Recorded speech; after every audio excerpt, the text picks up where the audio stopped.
Welcome back, all you Fabricans and Fleshbags, to the super, not funny show reviews. I am Mo Thépuppét, your resident Fabricant and commenter extraordinaire on all things pop culture. And today we're going to dig into Zack Snyder's Justice League, aka the Snyder Cut, aka the original vision of Justice League. And we're going to get in there and figure out what's really going on with this. So, was it good? Was it bad? And should you be watching? Stick around because I have opinions. Zack Snyder's Justice League. Talk about a long time coming. Literally since the last Justice League came out. Since the last Justice League came out, and a lot of people didn't like it. There's been a big clamor, a big groundswell. A lot of really dedicated people talking about release the Snyder Cut hashtag. That was the big thing for years in fandom. And HBO Max comes around and suddenly there's a reason to make this thing. And that's what we get. For the past year, Zack Snyder and the post-production people have been recutting the original Justice League footage into a 4-hour epic, the original vision that Zack Snyder intended. And calling it epic, that's pretty appropriate, because it feels like an epic. It feels like an epic, accomplishment to watch this whole thing through in one shot. It is very fucking long. It's 4 hours. So I would imagine if you are interested in this at all, you've seen the original one, and you're like, what can Zack Snyder do different or better than the original? And for the most part, the way he does it different and better is adding a whole lot of shit into it that actually makes the story make some more sense. You can see this is a similar enough movie to the original Justice League, where if you saw the first Justice League, you more or less know what's happening already. You're gonna see a lot of things you've already seen, but there's a lot of different framing scenes. There's a lot of extra information. There's all this stuff that sort of puts more context on it, and it also becomes clear, at least to me, that this movie was setting up like 4 or 5 different things. Very easily, it was starting the threads for other movies in the franchise, and which some were followed and some probably won't be followed. And it's all to the good for DC. I think the fact that they did this, I don't want to call it wasn't bravery. This was just a calculated move to get some exposure, get some eyes and ears onto HBO Max, which for some reason, because it's a great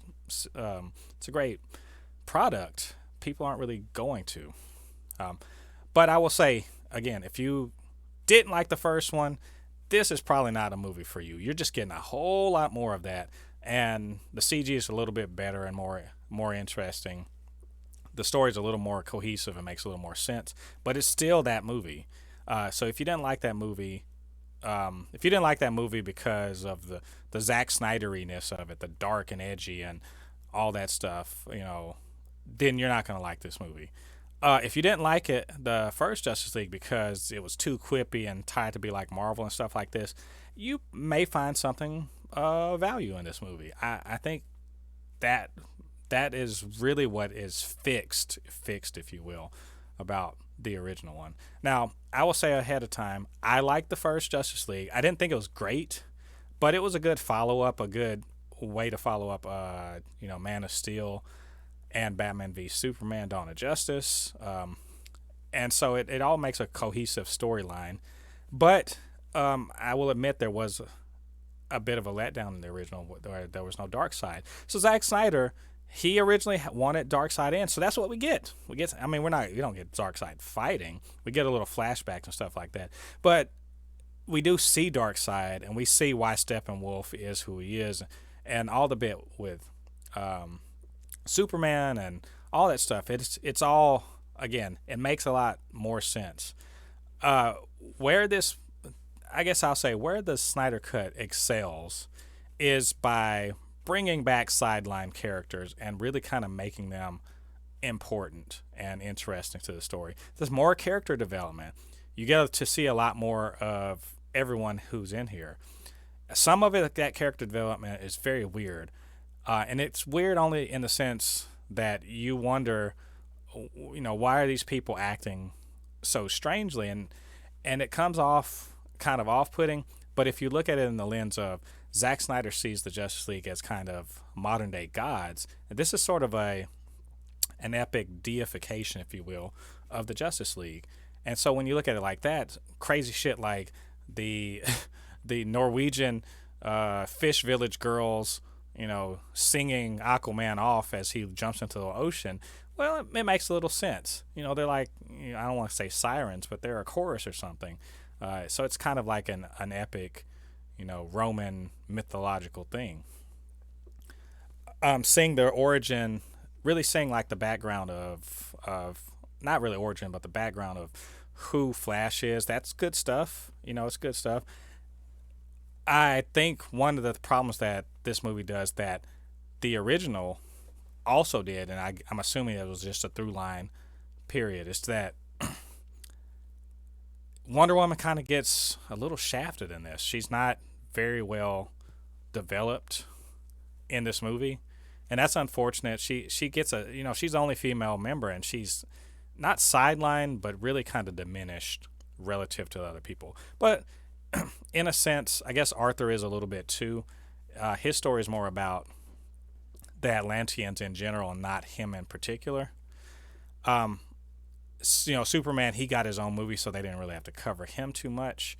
And Batman, of course, he was somewhat covered in Batman v Superman, and everyone fucking knows Batman. So, I mean, you're just looking at another version of him. So, really, the person who gets the most pop out of all this is Cyborg, because his story is almost literally told throughout this, throughout the movie, and he becomes very central because his technology is based on the mother box, and therefore he has an affinity to it, and he also has ability to talk with the Kryptonian ship, and he's instrumental in reviving Superman, and he is basically at the center of this story the way Zack Snyder intended.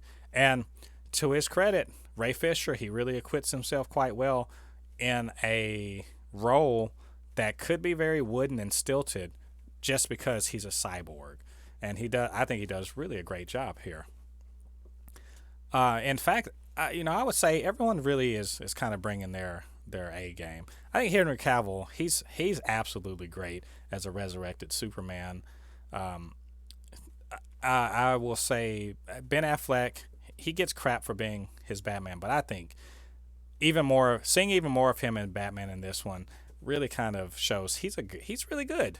Like, Jason Momoa is great in his way. Kind of in a way you see a little bit more of him in this. Like I said, you see a little more of everyone in this. I do like that. Cyborg's dad is really more on display. I like the little nods towards possible future continuity, like Ryan Choi coming in. He's going to be the Atom, or he would be the Atom if they ever, keep the Snyder Cut universe going. There's just little stuff like that. Martian Manhunter inexplicably showing up in a way that I think if you were going to shorten this movie, you could just cut him the hell out. He's not necessary, but it's fun. It's fun to see him. If you're going to watch a 4-hour movie, at least you get to see Martian Manhunter. And of course, the way they reframe some of the things, like the part where they try to kill Steppenwolf in Themyscira, that's a really fucking epic, awesome, one of the best scenes in the whole movie. The final fight against Steppenwolf, and just the way they dispatch him and more or less be like through a portal just saying don't come to Earth or else to Darkseid, and Darkseid's menacing. There's just the fact that they threw all of that in there, so good. It's very enjoyable. Really, I say overall, I like this movie because I like the original Justice League. This is more or less the same movie, just really long version of it. I just really wish it were shorter. I get it. You have the carte blanche to keep whatever the fuck you want in there and do post-production on it. I get that, but there's much in here that could have been cut out, was unnecessary, didn't necessarily make the story more coherent or better. It's just indulgent. That's what I would call it. This cut is very indulgent. He can do it, therefore he does do it. And it's not always good that a director has the ability to do some, to not have limitations on their vision. I suspect there's going to be cuts of this that cuts out a good bit of slow-mo and unnecessary stuff that doesn't actually add to the final outcome. Maybe a 3-hour cut would have been good, like, in-game 3-hour cut, that would have been good. Maybe we'll see that in the future. So I suspect if they do cut out that fat, this will probably go from a good to a great movie. And it is unfortunate that officially they're not going to be pursuing more of the Snyderverse, but there's a big movement online to, push forward with, restore the Snyderverse, and maybe we'll get some more of that. I would like to see the Green Lanterns. I would like to see that future fucked up verse where apparently Lois dies and Darkseid makes, he makes Superman apparently some kind of herald of himself or something, and the Justice League is down to, the last few people that somehow managed to not get killed by Superman. That looks interesting. Just the idea that maybe the Justice League could continue in the Snyderverse. We'll see. We will see if, we did it. Now I want to say I didn't really give a fuck if they made this or not, but that they did, cool. But if the people that care a lot about this, maybe they can make another miracle happen and make WB care. I'm not holding my breath. So, overall, like I said, check it out. It's 4 hours. Use the bathroom, take an intermission, get your snacks together. Maybe pause when it's, take some kind of stimulant in between because it really slows down between the first, at the end of the first hour and then around 2.5 hours in. It kind of slows down a lot. So maybe, take a stimulant, drink some coffee. But you can slog through this, and I think you'll get something good out of it. All right. That's my review of Zack Snyder's Justice League, the Snyder Cut. So, what did you guys think about it? I guess you watched it. A lot of people seem to have watched it. But what did you think about it? Did you like it, not like it? And what did you think about my review? Hit me up down in the comments. Let me know what you think about both of those things.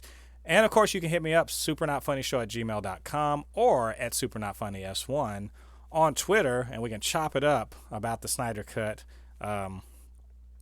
Yeah, a little bit. Like I said, I'm just hoping it, if it happens, it happens. If it doesn't happen, restore the Snyderverse or something.